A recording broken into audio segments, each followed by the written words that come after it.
Welcome back to the channel, guys. It's Shane here. I've got some big news for you guys. Something that is extremely exciting. I hate to regret, but I'm selling my LX450. I really didn't want it to come to this, but it has to be done. And the reason being is because I've got a 1997 Toyota Land Cruiser in the exact color pattern that made me fall in love with these trucks to begin with. We've got the Desert Dune pearl up top, Moonglow pearl on the bottom. I just bought this cruiser for just over $8,000, which is a steal in this market. It does have some damage here. I'm not too worried about that. Right here, on the Carfax we're clean, but that something happened here that obviously wasn't reported or taken care of.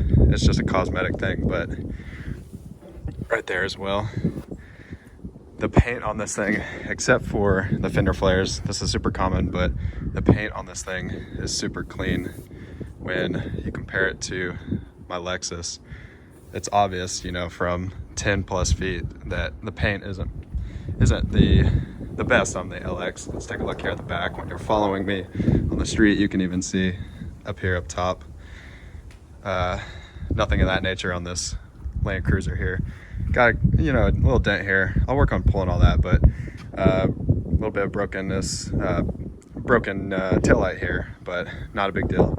It's all cosmetic. What really concerns me about this truck is actually the mechanical problems. Everything I think that is going on with this truck, I can take care of.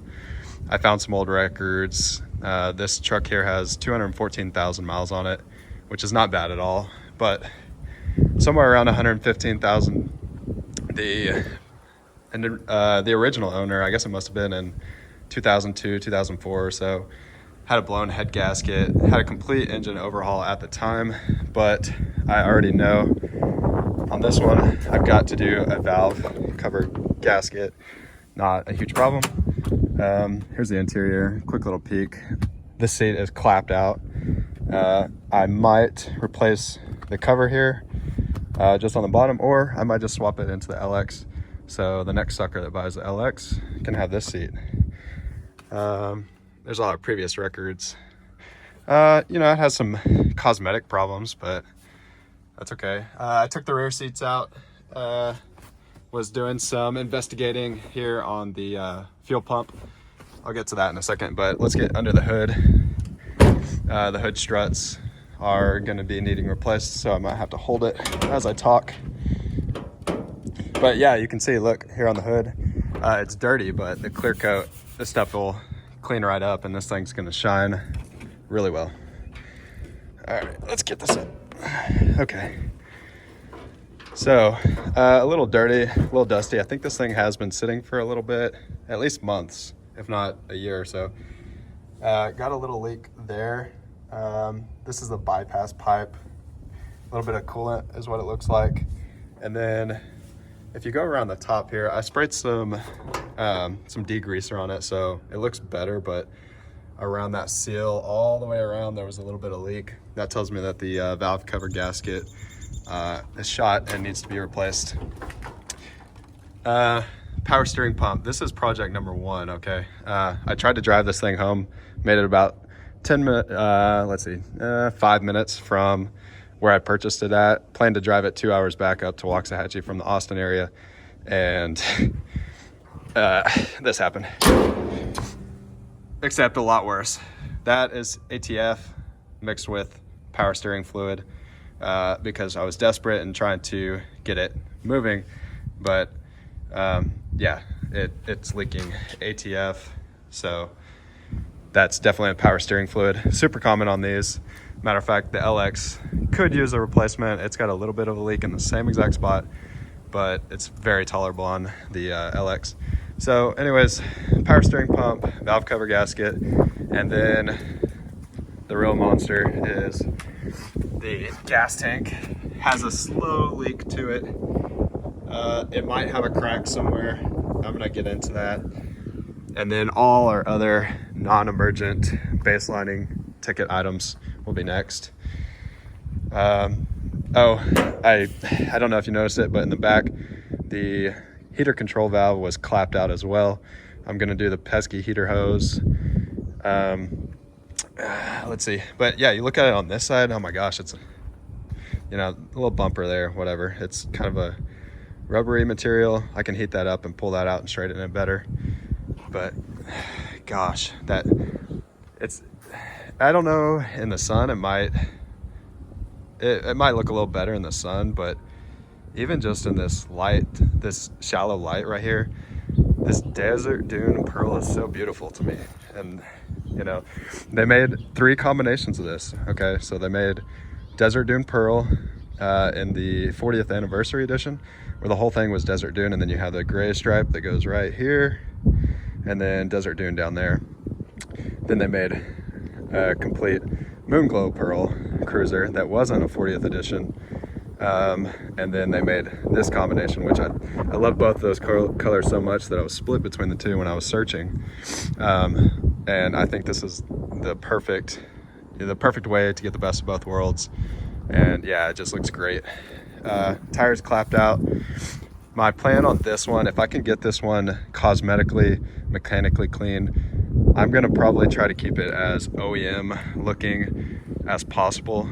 I probably will just sell the ARB bumper on its own, but I'm definitely gonna do a 2.5 inch OME lift on the cruiser. It was not that big of a deal. It wasn't too hard, but I'm considering, do I wanna do the KO2s, or do I wanna do the Toyo AT3s on here and just have black? There's an Instagram page. It used to be 1995 Cruiser, but now it's Vladimir dot something. You may have seen him on Instagram, but his cruiser has a 2-inch lift, the 34-inch Toyo AT3s, and he has no other modifications, and the thing looks absolutely gorgeous. I might go that route, we'll see.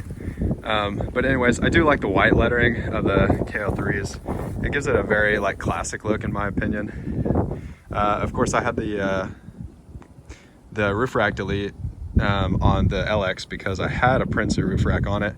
This one still has the roof rack. I'll probably keep that until further notice. Yeah, man, this thing's clean. I got some stickers here, whatever. Yeah, I'm just really excited about this thing. There's nothing quite like, I feel like I'm an addict at this point because I've got 2. I can only drive 1 reliably, but hey, you know, I got a valve or a head gasket leak kit on the way, but I think that this one's good. I can't drive it right now because of the power steering pump leaking. That should be fixed shortly, and then I'll have the gas leak, which could be driven on, but definitely want to get it taken care of. So, you know, I kind of jumped the gun on the LX a little bit, got the lift and everything before having it 100% baselined, but still was very, very drivable. I want to 100% baseline this baby here and then work on doing our lift and everything. So anyways, I'm super excited about this thing.